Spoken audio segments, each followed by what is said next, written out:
Show do Heleno Rodai, Rádio Serviço. Pontualmente às 9h30 no Rádio Serviço Saúde Especial. De domingo eu converso mais uma vez com o chefe do serviço de clínica médica lá do Hospital Federal dos Servidores do Estado, meu amigo grande tricolor, Dr. Silvio Provenzano. Hoje o Dr. Silvio vai falar sobre catapora e cachumba. Bom dia, bom domingo, Dr. Silvio. Bom domingo, Heleno. Beijo para a família Tupi. Domingo bonito, tempo agradável. Verdade. E a temperatura máxima ontem acima dos 30 e hoje também, né? Nem parece que a gente tá no inverno aqui no Rio. É o veranico que o pessoal chama. O pessoal tá dizendo aí que o verão veio passar o inverno com a gente aqui no Rio, né? Como de hábito. É verdade. Mas, doutor Silvio, essas doenças costumam aparecer mais nesse período de inverno, né? É verdade, até porque normalmente nesse período de inverno as pessoas ficam mais aglomeradas, mais juntas, né? E aí o vírus circula com mais facilidade, mas a faixa etária que é mais afetada por esse tipo de vírus, pelo menos era no passado, né? Porque graças a Deus, com a vacinação, viva a possibilidade de nós podermos criar defesas para nos proteger de algumas doenças. Infelizmente, ainda não temos vacina para câncer, vacina para diabetes, vacina para hipertensão. São doenças de natureza degenerativa que não tem como ser combatidas pelo nosso sistema imunológico à medida que a gente envelhece, até porque ele envelhece também. Mas doenças de natureza infecto-parasitárias, principalmente virais, elas têm como ser combatidas porque eu pego o vírus, modifico geneticamente esse vírus, crio um outro vírus muito semelhante ao original, ao selvagem, e induzo no organismo daquele que está recebendo uma proteína que é produzida pelos linfócitos, glóbulos brancos, que são os anticorpos. Sim. À medida que, se em algum momento aquele indivíduo for infectado pelo vírus, ele vai lá, esses anticorpos vão até o vírus e o destroem, impedindo a doença. No passado, quando não havia, principalmente antes da década de 90, nós, na nossa geração, quem não teve a sua catapora, quem não teve a sua cachumba. Minha cachumba eu tive criança, a catapora eu tive, eu já era estudante de medicina, acredita? E engraçado, depois uma história rápida que eu vou contar.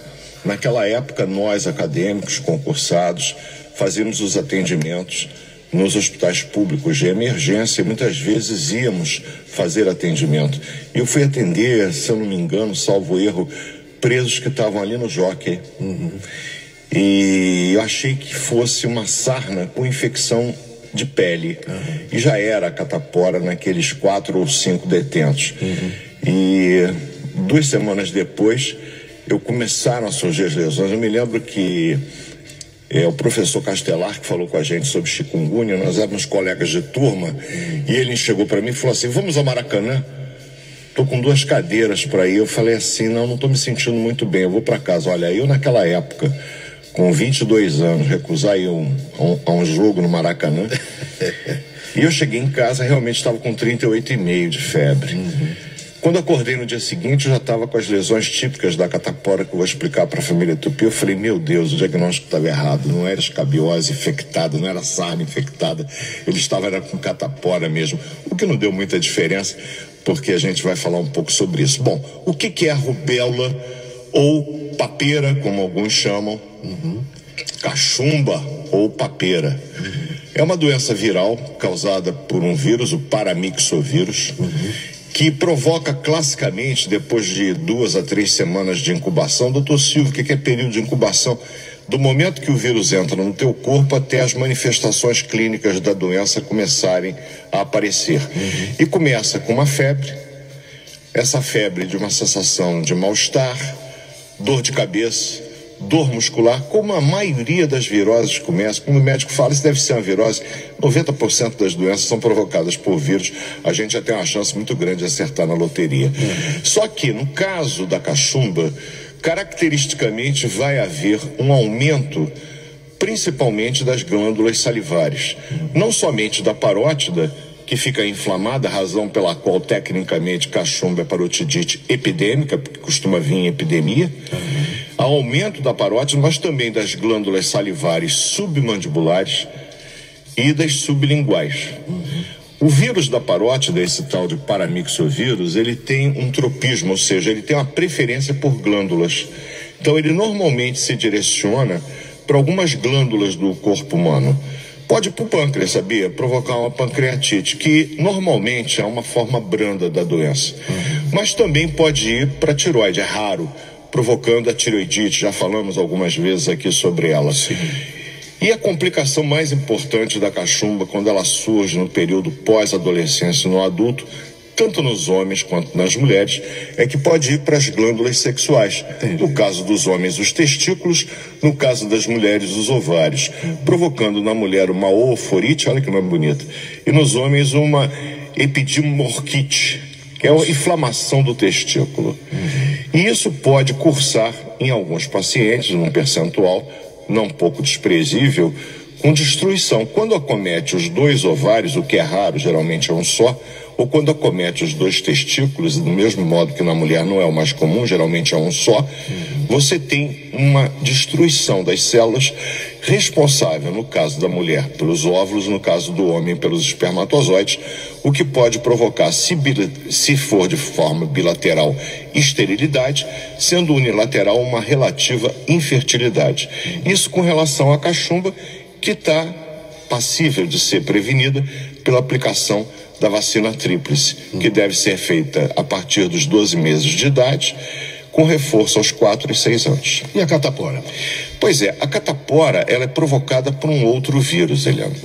É um vírus da família do herpes vírus, tanto que, inclusive aqui no Serviço de Saúde, no passado, você me deu a oportunidade, falei do herpes zoster, que nada mais é do que a reativação do vírus da catapora na idade adulta, por alguma situação habitualmente ligada a uma falha do sistema imunológico. Mas falando da catapora ou varicela, no Medicaid, eu tenho o mesmo quadro inicial da cachumba, como foi no sarampo e na rubéola, com mal-estar, febre, dor de cabeça, dor no corpo.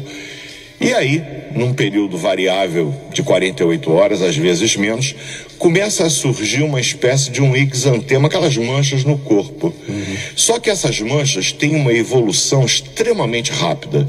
Elas vão, aquela mancha avermelhada, que é um enantema, são máculas, elas começam a se transformar em vesículas, que são bolhas, rapidamente viram pústulas, porque o conteúdo fica esbranquiçado, então a vesícula, quando tem um conteúdo semelhante ao do pus, a gente chama de pústula, e que elas se rompem, formam uma pequena ferida com crosta, aquela casquinha.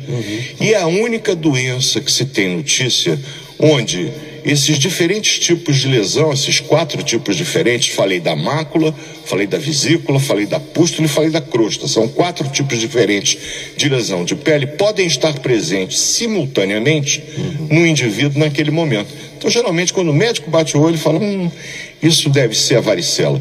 E acomete preferencialmente cabeça e tronco. Mais comum em crianças, é uma doença que tem normalmente um curso benigno. No entanto, indivíduos que, com mais idade, contraírem esse tipo de vírus, principalmente se eles forem portadores de alguma condição que deprima o sistema imunológico, indivíduos portadores do HIV, por exemplo, ou que estejam fazendo uso de uma droga que são os corticoides, ou imunossupressores porque eles foram submetidos a algum transplante, evidentemente que a tendência a se tornar mais grave, inclusive com a possibilidade de aparecimento de complicações em outros órgãos que não a pele.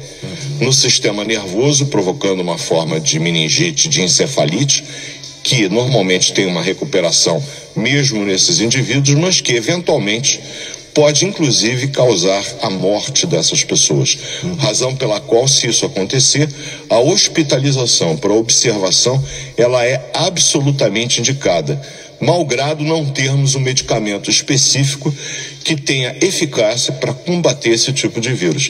Você sabe que no zoster nós temos drogas como ganciclovir, aciclovir, porém, na varicela é extremamente discutível se esse tipo de antiviral possui algum efeito.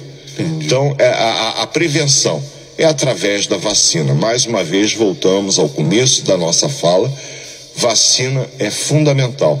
Doutor, eu não tive varicela, não me lembro de ter tido. Eu posso me vacinar? Se você tiver até 49 anos e 11 meses, convém procurar o posto de saúde, uma vez que a vacina, tanto para a cachumba, para o sarampo e rubéola que falamos semana passada, como para a varicela, está presente gratuitamente no posto de saúde. No caso da varicela, é a vacina tetraviral. Eu tenho a tríplice, que é contra sarampo, rubéola e cachumba, e eu tenho a tetraviral, onde se acrescenta o vírus da varicela modificado para produzir a produção de anticorpos, e que pode ser aplicada a partir dos 15 meses de idade até 49 anos e 11 meses. A partir dos 50 anos a gente não recomenda para nenhum desses a vacinação. E por que sempre que a gente fala em vacinação surge esse assunto tão polêmico? Às vezes eu vejo até médicos, né, colocando em dúvida a eficácia das vacinas. Por que sempre essa polêmica envolvendo vacinação? Olha, o último médico que colocou em dúvida a eficácia da vacina foi um inglês que teve o registro dele cassado pelo Conselho Federal de Medicina do Reino Unido. Tamanho o absurdo que é defender uma ideia desse tipo. Eu vou pegar a doença, para que eu vou me vacinar? É falta de conhecimento, é falta de absolutamente, rigorosamente tudo. Eu já vi, inclusive, algumas pessoas dizendo, não, a vacina é coisa do diabo. Eu já ouvi, pois é. É algo assim inacreditável que em 2018 a gente tenha como ouvir esse tipo de coisa. Então é impressionante, é algo assim impensável que as pessoas combatam aquele que, na minha opinião, foi um dos mais importantes avanços na medicina em termos de prevenção. A vacina é prevenção, e a gente sabe, os antigos nos ensinaram que mais vale prevenir do que remediar. Sem dúvida. Mais alguma coisa para encerrar nosso papo de hoje? Não, apenas ressaltar para a família Tupi a importância de, em caso de dúvida, procurem o posto de saúde, os postos de vacinação, é medicina de atenção básica primária, que lá vocês vão encontrar pessoal com conhecimento especializado que vão poder dirimir todas as dúvidas de vocês e, sendo o caso, aplicar as vacinas que, eu repito, não tem qualquer risco para a população. E no caso das crianças, menos ainda. Então, proteja seu filho. Criar um filho é dar ferramentas para ele poder se educar e dar a eles a possibilidade de poderem se defender, inclusive contra esses vírus maluquinhos que andam por aí. Verdade. Domingo que vem. Domingo que vem, Heleno, a gente vai falar sobre uma complicação crônica muito importante associada ao diabetes, que é a neuropatia diabética.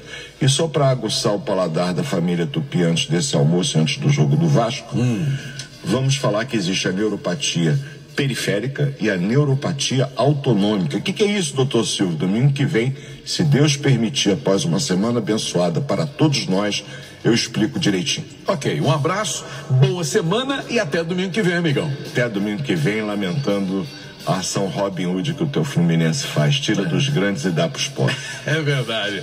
9h43. Show do Heleno Rodai.